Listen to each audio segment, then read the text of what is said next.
जय हिंद, नमस्कार, वंदे मातरम। मैं हूं के एस परिहार। और इससे पहले जो मैंने वीडियो बनाया था राष्ट्रपति commission mother rank of Indian army, तो उसे आप लोगों ने खूब देखा, सराहा। मैंने उस वीडियोज में कहा था कि सिपाही के लिए भी एक स्पेसिफिक वीडियो बनाऊंगा, तो वो वीडियो लेकर आया हूं। इसे ध्यान से देखिए, लोगों तक भेजिए।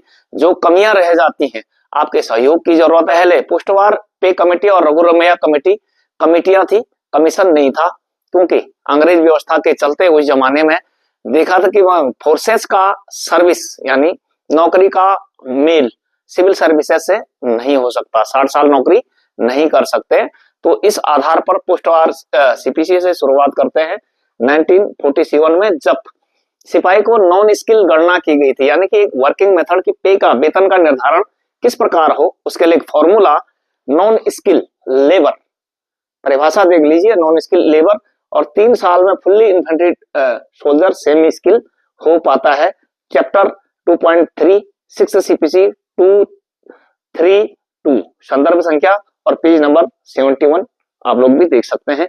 इसी प्रकार रघुरमैया कमेटी 1960 में भी 3 साल सर्विस के बाद एक सिपाही सेमी इंडस्ट्रियल लेबर के बराबर होता है, यानी कि सेमी इंडस्ट्रियल लेबर के बराबर ही सिपाही होता है। दोनों हालतों में वो लेबर ही था।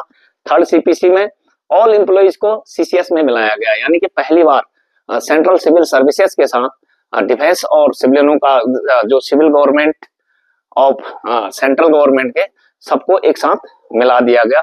तो वहां पर ये जिक्र किया गया कि सेना के रोल, कंडीशन और हालात अलग है। हाँ है, यहाँ पर स्टार्ट सैलरी को हाई करने की जरूरत है, और तब न्यूनतम वेतन 80 रुपया हुआ करता था। 14.2% की उसमें वृद्धि हुई। ग्रुप पूरे 5 थे, ABCDE, और fully trend infantry soldier with 3 year service semi skill और स्किल के बीच आ गया, यानी पहले एकदम नॉन स्किल, फिर सेमी इंडस्ट्रियल लेबर के बराबर, और फिर स्किल सेमी स्किल और स्किल के बीच थर्ड सीपीसी में, और एक्स्ट्रा यानी एक्स फैक्टर 5% अतिरिक्त वेतन दिया जाए। अब देखते हैं fourth CPC. Fourth CPC officers के लिए तो इंटीग्रेटेड पे स्केल था, लेकिन हमारे लिए रेगुलर पे स्केल ही था। 5 ही ग्रुप इसमें भी थे। सिपाही को डी ग्रुप में रखा गया, और यहाँ पर कहा गया कि सिपाही एक इन्फेंट्री सोल्जर, अब तक जो आपने सिपाही का जो स्टेटस बता रहा हूँ इन्फेंट्री सोल्जर से लिया गया है। तो इन्फेंट्री सोल्जर की तुलना किसी से नहीं हो सकती, वो एक स्पेशल स्टेटस है, लेकिन फिर भी उसका ग्रुप डी था।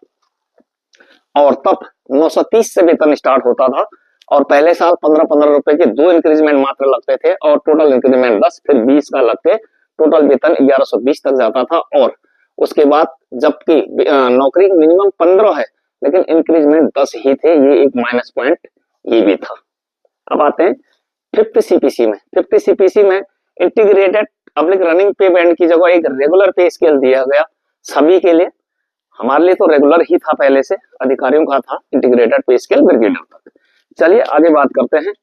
तो ग्रुप वहां पर XYZ हो गए, यानी 5 के 3 ग्रुप हो गए। फोर्थ सीपीसी में 51 पे स्केल का 36 पे स्केल हो गए, S1 से S34 तक, 2 स्केल उसमें मर्ज हैं, तो टोटल 34 ग्रेड हो गए। उन ग्रेडों के आधार पर इन्फेंट्री सोल्जर को Y ग्रुप में रखा गया। जो अपग्रेडेशन भी हुआ S5 से S6 में रखा गया। सेकंड लेफ्टिनेंट में अपग्रेड हुए, सेकंड लेफ्टिनेंट से लेफ्टिनेंट में।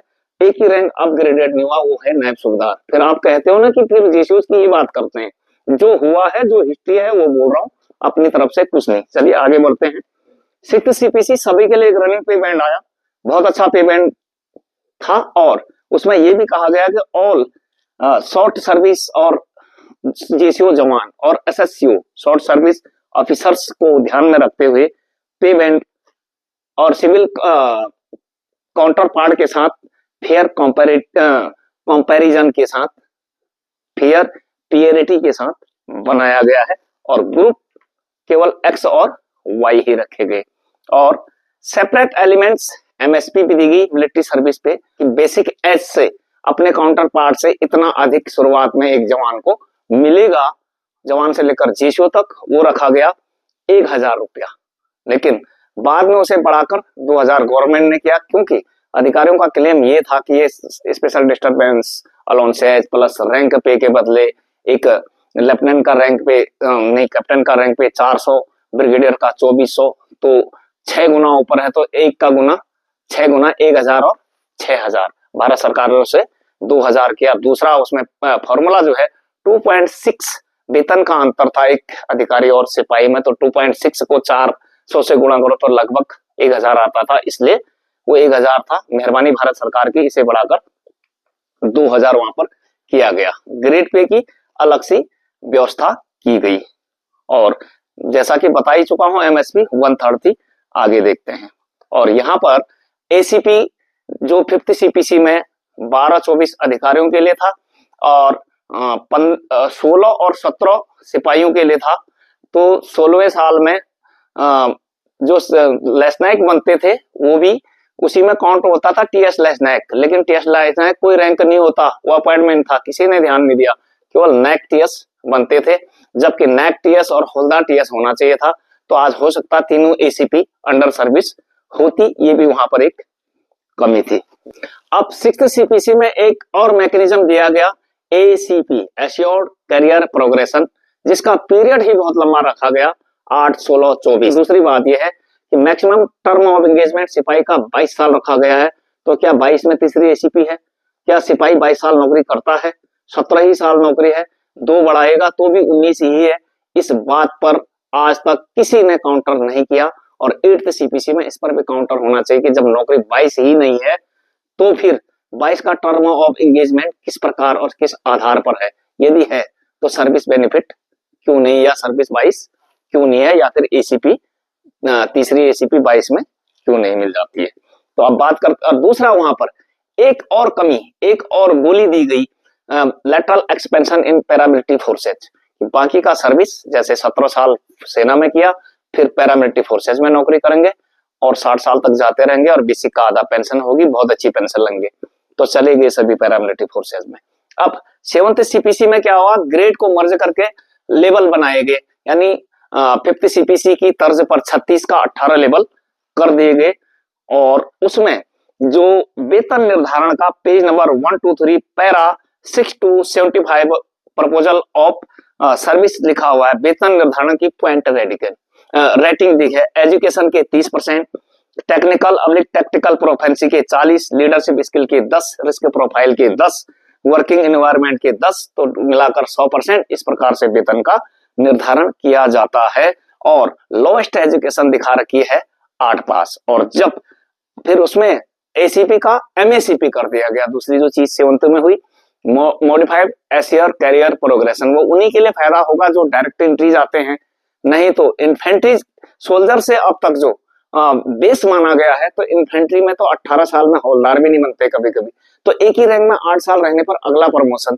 तो एजुकेशन हवलदार जी को हो सकता है, या जो डायरेक्टर आते हैं जिन ट्रेडों में प्रमोशन है उनका हो सकता है, लेकिन बेसिकली इन्फेंट्री और अदर जो थल सेना है उनके लिए कुछ इसका विशेष बेनिफिट होता ही नहीं है। सूबेदार में कोई 8 साल नहीं रहता कि एसीपी सूबेदार मेजर बने, तो सिपाही कहां से बनेगा?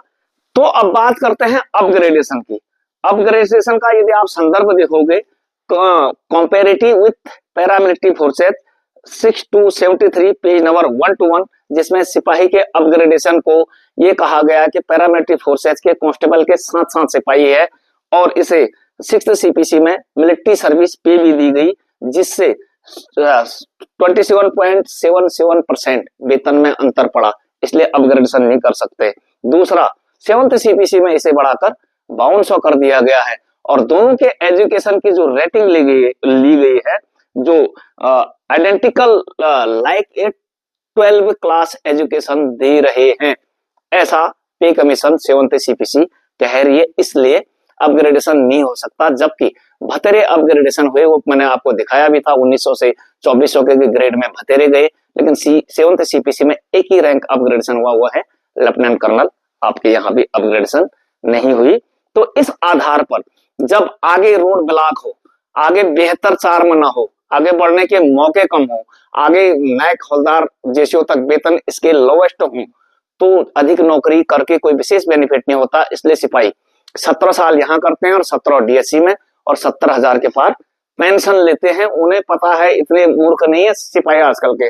मैबरिंग करेगा नहीं साहब, उसे पता है मैबरिंग करूंगा ये 22 साल नौकरी करवा देगा मेरे से, कम से कम नाइक की। तो इसलिए है कि आगे 4 महीने, गलती उनकी भी नहीं है। तो आगे इसका पेंशन और वेतन पर तो जो प्रभाव पड़ा, अब पेंशन पर क्या प्रभाव पड़ता है, टर्म ऑफ एंगेजमेंट का एक उदाहरण यहाँ पर आखिरी में देना चाहता हूं। हवलदार का अंतिम वेतन 40वां इंक्रीजमेंट 92,300 है, यदि उसमें 5200 जोड़ दिया जाए तो होता है 97,500, उसका आधा होता है 48,750।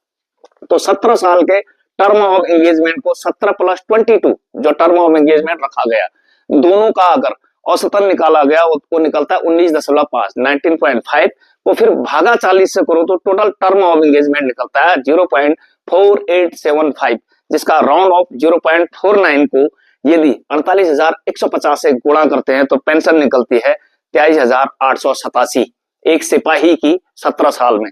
जबकि यहाँ पर हवलदार का भी टोटल पेंशन है 22,476, तो सिपाही की कहां से होगी? इसी को 19 साल के टर्म ऑफ एंगेजमेंट के हिसाब से निकालो तो निकलता है 0.51, उसे 48,750 के गुणनफल से निकालते हैं, उसका गुणांक निकालते हैं तो वो निकलता है 24,862। यहां भी नहीं है, अपना अपना पेंशन चेक कर लीजिएगा। आपको सिपाही के खाने में रखा है, टीएस नायक रखा है, ऑर्डिनरी नायक रखा है, ऑर्डिनरी हवलदार रखा है, एक रैंक 5 पेंशन तो पहले ही है। और इस प्रकार से 17 और 19 साल तक ही बात करूंगा, इससे ऊपर सिपाही की सर्विस नहीं होती है। तो यहाँ पर इस प्रकार से पेंशन से लेकर वेतन तक या वेतन से लेकर पेंशन तक का ये लॉस किस प्रकार से हुआ। तो ये था आज सिपाही का स्टेटस, किस प्रकार से उसका वेतन निर्धारण और किस प्रकार से उसकी पेंशन बनाई गई। डिटेल में वीडियो ज्यादा लंबा हो जाता है, तो ये एक बेस है और आगे जाकर नायक, हवलदार, नायब सूबेदार, सूबेदार तक ये लॉसेस बढ़ता जाता है। तो फिर लंबी सर्विस नौकरी करने पर, 30 साल नौकरी करने पर इसीलिए सिपाही के बराबर भी बेनिफिट नहीं होता है। इसे आप खुद भी कैलकुलेट करें, अपने कमेंट बॉक्स में जरूर दें और अपने सुझाव दें। और साथ ही पे कमीशन में जो भी रैप वहां पर बुलाए जाते हैं, जो भी लोग लेटर लिखते हैं, एक दबाव जरूर बनाया जाए ताकि स्थितियां 8th CPC से लेकर ORP4 जो भी आगे होगा उसमें स्थितियां बेहतर हो सकें और एक रीजनेबल, एक वाजिब, एक व्यवस्थित पे और पेंशन जवानों को मिल सके। और अपने कमेंट बॉक्स में जरूर दें और लोगों तक वीडियो को जरूर भेजें। बने रहें परिहार विजय पथ के साथ। जय हिंद, नमस्कार, वंदे मातरम।